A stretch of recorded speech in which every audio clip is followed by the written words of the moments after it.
નમસ્કાર વિદ્યાર્થી મિત્રો. ધોરણ 9ના કાવ્ય નંબર 15 ગુજરાતી વિષય ગોદ માતની ક્યાં, માતૃપ્રેમની પરાકાષ્ઠા, માતૃપ્રેમના અથવા તો માતાના અલગ અલગ વહાલ પ્રમાણે કરેલી સરખામણી, માના સમગ્ર વ્યક્તિત્વમાંથી માત્ર ને માત્ર પ્રેમ વાત્સલ્ય અને પોતાના બાળક પ્રત્યે કરુણા જ વહેતી હોય એ બાબતનું આ કાવ્ય તુલનાત્મક કાવ્ય, આમ જોઈએ તો આપણે એને તુલનાત્મક કાવ્ય કહી શકીએ. તો એની અંદર આપણે પહેલાં ચંદ્રકાંત શેઠનો પરિચય, પછી કાવ્યનો પરિચય, ગોદમાતની ક્યાં કાવ્યના શીર્ષક વિશેની થોડીક સમજૂતી અને બે પંક્તિ આપણે આ કાવ્યની સમજ્યા હતા પહેલા ભાગની અંદર. હવે બીજા ભાગની અંદર આપણે આગળ વધીએ તો પહેલો બે પંક્તિ કઈ સમજ્યા હતા તો કે છત મળશે ને છત્તર મળશે, ગોદ માતની ક્યાં, શયનખંડને સૈયા મળશે, સોળ માતની ક્યાં.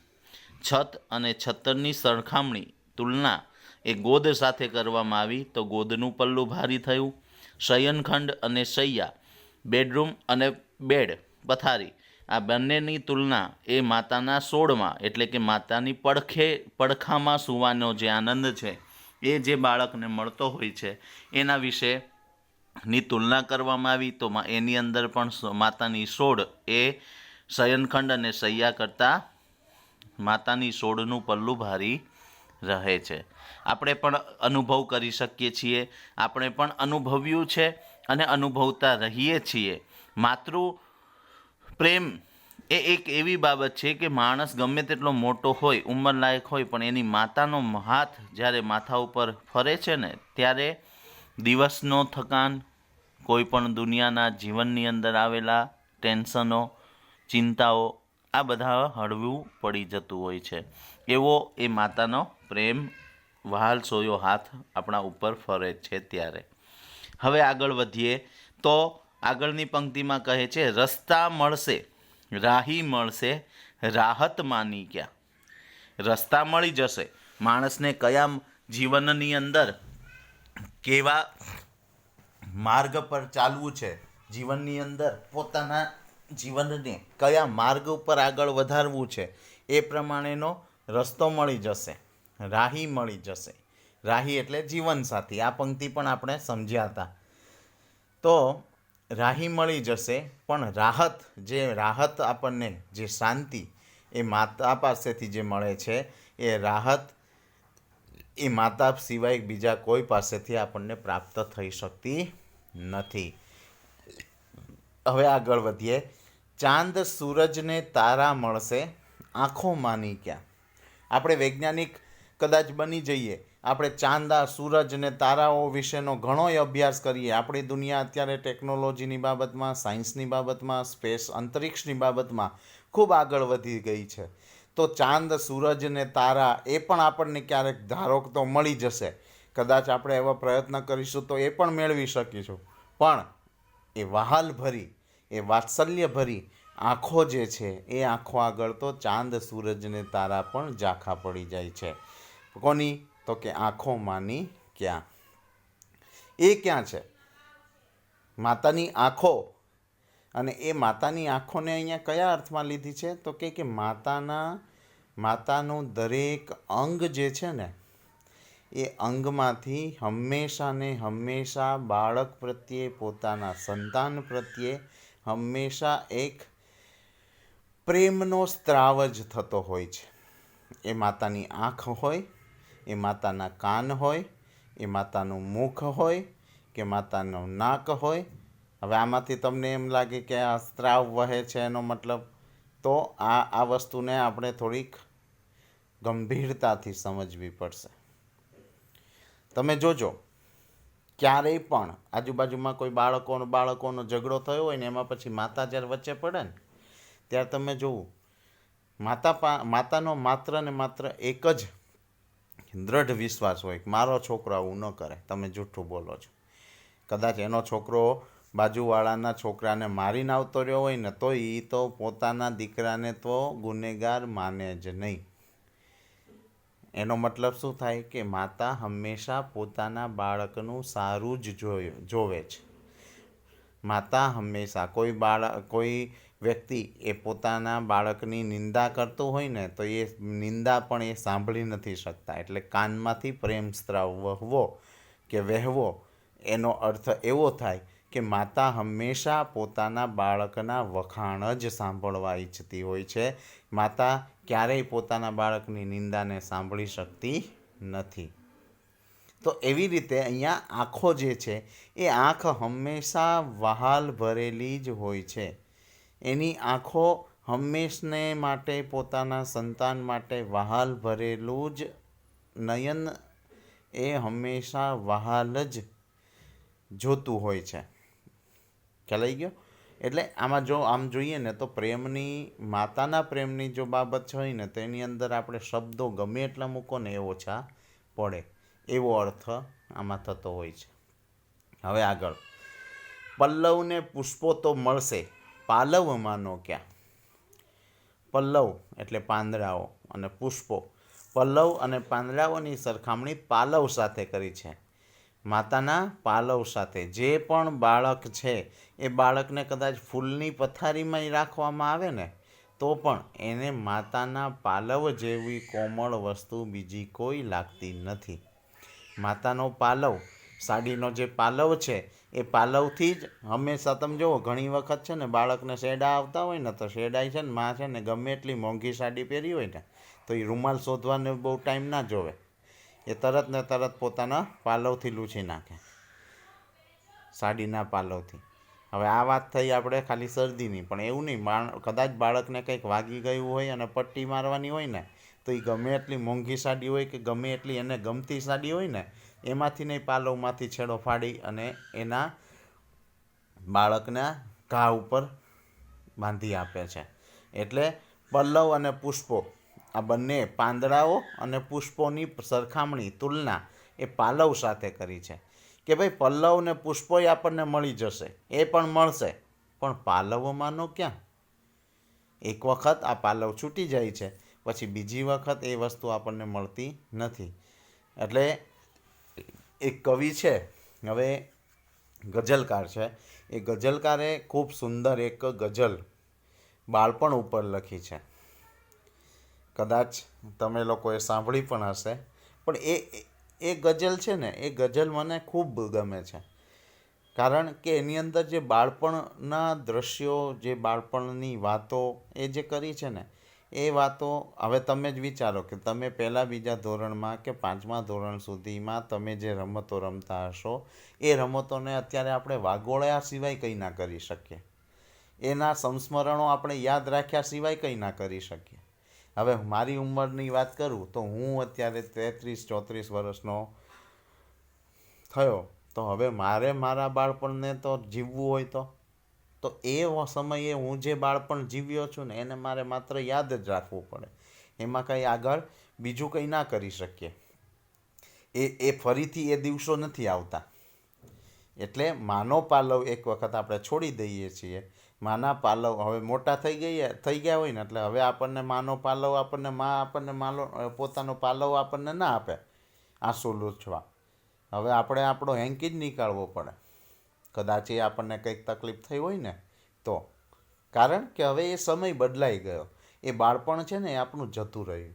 એટલે એ ગઝલકાર છે ને એની એ ગઝલ કઈ છે હું તમને ખાલી યાદ કરાવી દઉં, કદાચ તમે સાંભળી પણ હશે કે દौलत भी ले लो ये शोहरत भी ले लो भले छीन लो मुझसे मेरी जवानी मगर मुझको लौटा दो बचपन का सावन वो कागज की कश्ती वो बारिश का पानी ये दौलत भी ले लो ये शोहरत भी ले लो भले छीन लो मुझसे मेरी जवानी मगर मुझको लौटा दो बचपन का सावन वो कागज की कश्ती वो बारिश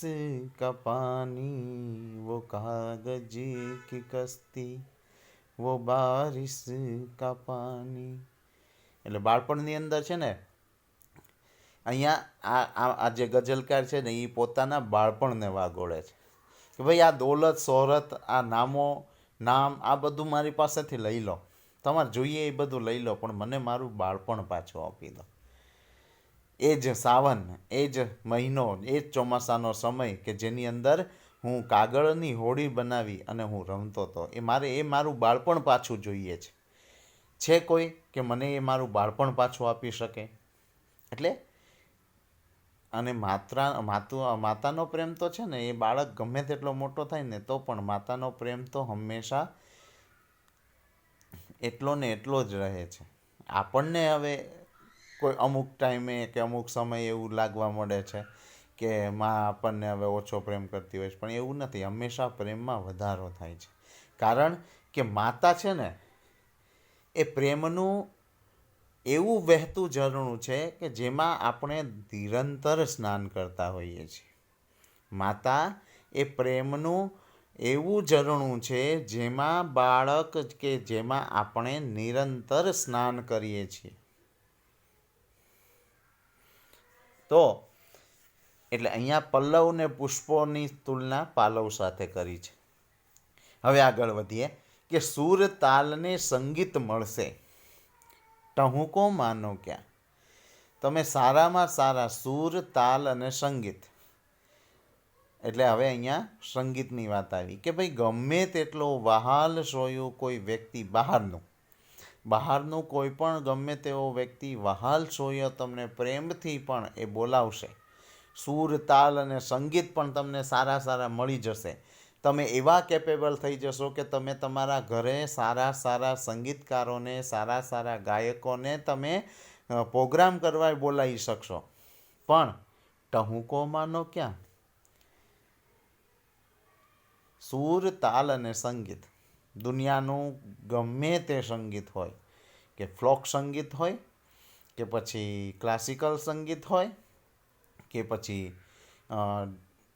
પોપ સંગીત હોય, કે ડીજે હોય, કે રિમિક્સ હોય, કે પછી સારેગામાપાના જે પણ સૂરો લાગી જતા હોય એ બધા સૂરો જે પણ રીતે લોકો સંગીતકારો યુઝ કરતા હશે એ બધું જ સૂર તાલ ને સંગીત ને બધા પ્રકારનું સંગીત ને એ બધું ભલે વાગી જાય, એ બધાની અંદર આપણને આનંદ જે પણ આવે, પણ જ્યારે માનો ટહુકો જે છે કે બેટા કે દીકરી કે આપણને જે પણ માએ નાનપણમાં આપણું નામ પાડ્યું હોય, આપણું પેટ નેમ, હુલામણું નામ, અને એ નામથી આપણને જ્યારે માં બોલાવે છે ને ત્યારે આ સૂર તાલ સંગીત એ બધું જ ઝાંખું પડી જાય છે. એટલે કે સૂર તાલ અને સંગીત આ ત્રણેયની તુલના માતાના ટહુકા સાથે, કે બેટા કે દીકરા કે પછી એ બેટી એ દીકરી કે પછી જે પણ પોતાના માતાએ બાળકનું પેટ નામ રાખ્યું હોય, જેને આપણે હુલામણું નામ કહીએ, બાળપણનું વહાલભર્યું નામ, એ નામનો આપણને જ્યારે માં બોલાવતી હોય ને તો એ માના ટહુકા આગળ સૂર તાલ અને સંગીત પણ બધા ઝાંખા પડી જાય છે. પછી હવે આગળ જે છે એ બહુ સમજવાની પંક્તિ આવે છે.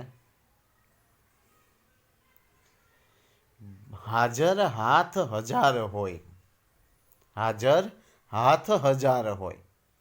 તમે એવા સમાજની અંદર એવા પ્રતિષ્ઠિત વ્યક્તિ બની જશો કે તમે સમાજની અંદર એવા મોટા વ્યક્તિ બની જશો કે તમને કંઈ તકલીફ પડશે ને તો તમારી મદદ કરવા હજારો આવી જશે. એટલે એ અર્થમાં અહીંયા કીધું છે કે હાજર હાથ હજાર હોય. તમારી પાસે કે તમારા જીવનમાં આવી પડેલી મુશ્કેલીઓનો સામનો કરવા તમે જે લોકો સાથે મિત્રતા રાખી છે, જે લોકો સાથે તમે સામાજિક સંબંધો વધાર્યા છે, એ બધા લોકો તમારી મદદ કરવા ગમે તેટલા દોડી આવશે, ગમે તેટલા તમને મદદ કરવા માણસો ભેગા થઈ જશે. પણ એની તુલના ક્યાં કરી છે? છાતીમાંની ક્યાં? હવે છાતી શબ્દ અહીંયા કયો અર્થમાં લીધો છે ખબર? કે જે હિંમત આપણા મુશ્કેલીના સમયમાં, એ છાતી એટલે હિંમતની વાત છે. આપણે એમ નથી કહેતા આવી જા તમ તારે 56ની છાતી છે મારી, તો એ 56ની છાતીનો મતલબ શું છે? કે હું એવી હિંમત ધરાવું છું.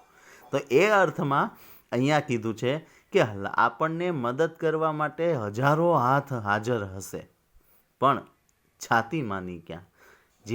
જે હિંમત માતા આપણને આપે છે, એ હિંમતની આગળ તો દુનિયાના બધા જ લોકો ફીકા પડી જાય છે. ખ્યાલ આવ્યો? કે હાજર હાથ હજાર હોય પણ છાતી માની ક્યાં. આ પંક્તિની અંદર એવું સમજાવે છે કે આપણને મદદ કરવા, મુશ્કેલીના સમયમાં મદદ કરવા માટે હજાર હાથ ભેગા થઈ જાય. એટલા માણસો, હજાર હાથ, એક વ્યક્તિના 2 હાથ એટલે 500 માણસ પણ આપણી મદદ કરવા આવી જાય ને, તો પણ એ મુશ્કેલીના સમયમાં હિંમત તો માં જ આપી શકે છે. એટલે હિંમત જે છે ને, એ આપણને માતા પાસેથી મળે છે. બારે ઉમટે મેં હેતની, સાવર્તક મેઘ, અંધરાધાર વરસાદ કહેવાય ને, જે મુશળધાર વરસાદ કે 1 કલાકમાં 25 ઇંચ ખાબકી જાય, ઠેર ઠેર 1 માળ સુધી પાણી ભરાઈ જાય, એવા અંધરાધાર વરસાદની અહીંયા વાત છે. કે બારે ઉમટે મેં હેતના. તમે સમાજની અંદર ગમે તેટલા સારા વ્યક્તિ બની ગયા હો, એટલા બધા સારા વ્યક્તિ બની ગયા હો, કે એટલા બધા તમે સામાજિક સંબંધો કેળવ્યા હોય કે જેના કારણે તમને હેતની એટલે કે તમને પ્રેમ કરનાર 1000 લોકો મળે. જેમ કે ઉદાહરણ આપણે આપીએ તો નરેન્દ્ર મોદીજી. તો નરેન્દ્ર મોદીજી છે, એને અત્યારે લોકો, એના ચાહકો હજારો થઈ ગયા છે, પણ હેતની હેલી માની ક્યાં. એટલે તમને પ્રેમ કરવાવાળા, તમને ચાહવાવાળા કે તમને આઈડિયલ માનવાવાળા હજારો લોકો મળશે, પણ જે એ લોકો તમને એટલો બધો સ્નેહ કરશે, એટલા બધા તમને લાઈક કરશે, પણ જે હેતની હેલી એટલે કે જે નિરંતર, મેં તમને કીધું ને કે માનો હેત છે ને, એ નિરંતર ચાલતો પ્રવાહ છે, અને એની અંદર આપણે નિરંતર સ્નાન કરતા રહીએ છીએ. એટલે હેતની હેલી જે છે, એ હેલી તો સતત હેલી છે ને. આપણે ઘણી વખત એવું કહીએ કે ભાઈ આ વખતે વરસાદની હેલી છે, એનો મતલબ શું હોય ખબર છે? કે સતત ને સતત અઠવાડિયું વરસાદ ચાલ્યા કરે, અથવા તો 15 દિવસની હેલી હોય કે અઠવાડિયાની હેલી હોય. એનો મતલબ કે કન્ટિન્યુ, નિરંતર, અટક્યા વગર વરસાદ ચાલુ રહે, એને હેલી શબ્દ કહેવાય છે. તો અહીંયા હેતની હેલી માની ક્યાં, એટલે કે માનો હેત જે છે, એનો પ્રવાહ ક્યારેય અટકતો નથી. ભર્યા ઉનાળે પરબ સરખી. હવે ઉનાળાની અંદર એને પરબ સરખી, પરબની તુલના કરવામાં આવી છે કે માણસ ઉનાળાની અંદર અતિશય તાપ હોય, વૈશાખ મહિનાનો, જેઠ મહિનાનો બળબળતો બપોર હોય, અને એની અંદર આપણને અતિશય તાપ લાગ્યો હોય, ગરમી ચડી હોય, તરસ લાગી હોય, અને ક્યાંય આપણને પાણી ન મળે, અને દૂર આપણે ક્યાંક પરબ જોઈ જઈએ પાણીની, અને જે આનંદ થાય છે ને, એ અર્થમાં અહીંયા હેતની ભર્યા ઉનાળે પરબ સરખી, છાયા માની ક્યાં. અને છાંયડો, રણની અંદર ચાલ્યા જતા હોઈએ ભર ઉનાળે, અને ક્યાંય તમને છાંયડો ના દેખાય, અને ઓચિંતાનો તમને એક વૃક્ષ દેખાઈ જાય, નીચે છાંયડો હોય, તો તમને એમ થાય કે હવે આજે અત્યારે ક્યાંય જવું નથી, અહીંયા ને અહીંયા બેસી રહીએ. તો એ અર્થમાં કે ભર્યા ઉનાળે માં છે એ કેવી છે? તો કે પરબ જેવી. અને છાયા, છાયા એટલે છાંયડો, કે જ્યાં માણસ પોતે જીવનનોય વિસામો લઈ શકે, જ્યાં માણસ પોતાના થાકને ઉતારી શકે. તો એ થાક ક્યાં ઉતરે છે? માના પાસે. અને ભર્યા ઉનાળે હૂંફ આપતી. ભર્યા શિયાળે હૂંફ આપતી. શિયાળો હોય, અત્યારનો સમય હોય, ડિસેમ્બર મહિનાની, જાન્યુઆરી મહિનાની ઠંડી, કડકડતી ઠંડી હોય, -ડિગ્રી તાપમાનો થવા લાગ્યા હોય, અને એવા સમયે જે કદાચ અતિશય બહાર ઠંડુ વાતાવરણ થઈ ગયું હોય, ને અંદર આવીને તમે હીટરવાળા રૂમમાં તમે જઈને બેસો, અને જે આપણને આનંદ મળે છે ને એવો માની ગોદમાં આનંદ મળતો હોય છે, એવી માની હૂંફ હોય છે. બાળકને છે ને ઘણી વખત જન્મે ને ત્યારે અતિશય બાળકને ઠંડી હોય ને ત્યાં ઠંડી લાગતી હોય. નાનું એવું બાળક બચ્ચું જન્મે ને તો એ બચ્ચાને ખૂબ ઠંડી લાગતી હોય. તો એ વખતે શું કરે ખબર, ડૉક્ટરો એવું કહે કે એને એની માતાની બાજુમાં સુવડાવો એટલે એને હૂંફ મળી જશે. અને એ હૂંફથી બાળકને જીવન મળી જતું હોય છે ઘણી વખત.